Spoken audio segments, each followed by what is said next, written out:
Sebelum tahun 1894 tidak ada penyebutan Dayak atau suku Dayak di Kalimantan.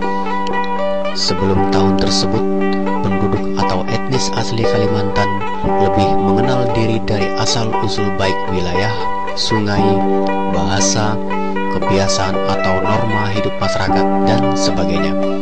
Misalnya, orang Utdanum, orang Kayan, orang Iban, maupun lainnya.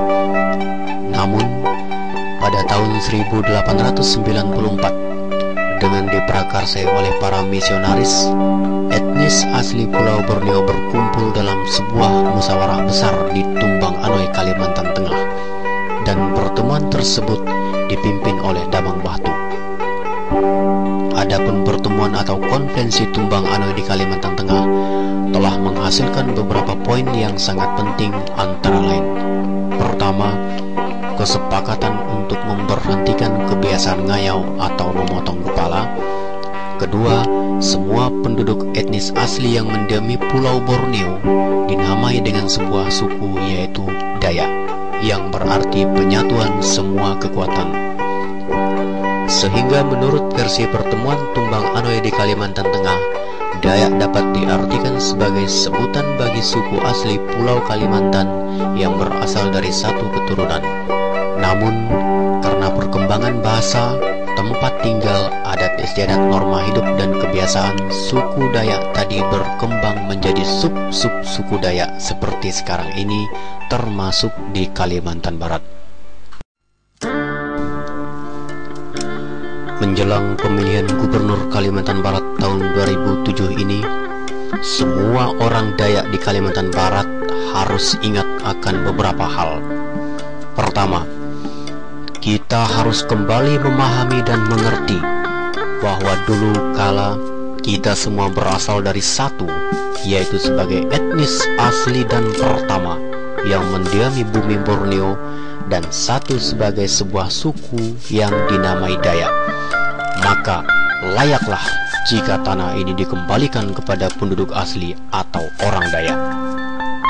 Kedua, walaupun sekarang kita terpisah menjadi sekian ratusan sub-suku Dayak, namun yang mesti dipahami bahwa tidak mungkin semua sub-suku Dayak dapat menjadi gubernur pada saat yang sama dan terpilih pada saat yang sama pula, karena gubernur hanya satu. Untuk pilgub tahun ini, kita mesti berbangga. Ternyata ada satu orang Dayak yang benar-benar siap, baik dari segi pengalaman di pemerintahan, politik, maupun kemampuan lainnya, untuk bertanding menjadi gubernur Kalimantan Barat, yaitu Dr. Andes Cornelis MH. Ketiga, orang Dayak harus mengerti bahwa pada pemilihan gubernur Kalimantan Barat tahun 2007, yang dipilih adalah gubernurnya, bukan wakil gubernur. Yang punya peran utama pengambil keputusan adalah gubernur. Sedangkan menurut undang-undang, wakil gubernur hanya diberi kewenangan dalam bidang pengawasan dan pengendalian. Peran pun sedikit. Disebut orang nomor 2. Timbul pertanyaan, sebagai etnis asli dan terbanyak di Kalimantan Barat, maukah orang Dayak dinomor 2-kan? Jika tidak mau dinomor 2-kan, pilih Cornelis MH. Keempat, hati-hati dan waspadalah. Menjelang pemilihan gubernur Kalimantan Barat, ada kandidat-kandidat tertentu yang mengaku diri sebagai orang Dayak, baik dari cara berpakaian maupun dalam ucapan. Agar tidak tertipu dan tidak dibohongi, satu-satunya calon gubernur yang asli suku Dayak adalah Dr. Andes Cornelis. Berikut ini kami tampilkan beberapa cuplikan gambar kunjungan Dr. Andes Cornelis Magister Hukum ke berbagai daerah, baik desa maupun kecamatan di Kalimantan Barat. Dalam setiap kunjungannya, Dr. Andes Cornelis MH selalu mengingatkan orang Dayak. Walaupun orang Dayak terdiri dari sub-sub suku Dayak, tetapi Dayak tetap satu.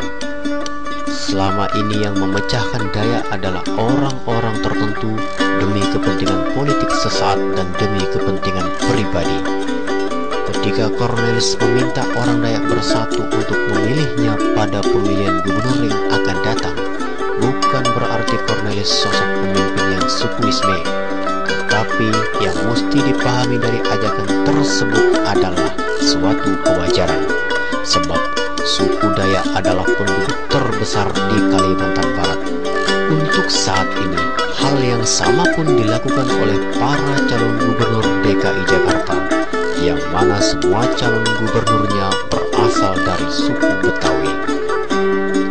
Dalam setiap kesempatan berbicara, ketika menyebutkan suku Dayak, bukan berarti Cornelis mengedepankan kesukuan, tetapi harus dipahami kembali bahwa bagaimanapun juga suku adalah bagian dari bangsa dan negara Indonesia. Dalam berbagai kesempatan, melalui lobby politik, kunjungan, kegiatan dan sosialisasi, dengan santun Cornelis juga memohon dukungan suku atau etnis lain.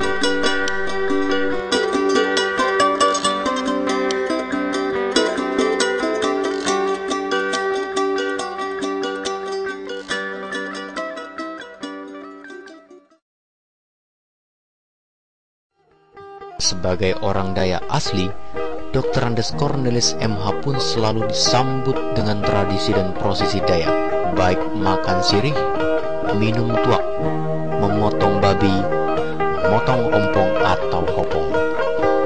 Hampir di setiap daerah yang dikunjungi, masyarakat sangat terkesima karena putra Dayak kelahiran Sanggau Kapuas ini sangat mahir dalam pidato atau menguraikan kata-kata. Ketika ia mulai bicara, suasana menjadi hening dan lengang. Hampir setiap patah kata yang diucapkan Cornelis diperhatikan secara seksama. Kemahirannya dalam melakukan orasi mengingatkan orang Dayak pada sosok J.C. Ufangkurai, gubernur pertama Kalimantan Barat. Dr. Andes Cornelis MH disambut sebagai Raja Dayak. Mulai dari penyambutan di air, dilanjutkan dengan tarian dan prosesi adat di darat maupun di dalam rumah. Penyambutan yang dihadiri ribuan massa tersebut merupakan wujud dari kerinduan orang Dayak agar gubernur kembali dipegang Dayak. Penyambutan serupa dengan dihadiri ribuan massa juga terjadi di daerah-daerah lainnya, seperti di Kabupaten Sintang, Melawi, Sanggau, Sekadau, Landak, Bengkayang, Kabupaten Pontianak, Singkawang, Ketapang, Sambas, bahkan di Kodia Pontianak.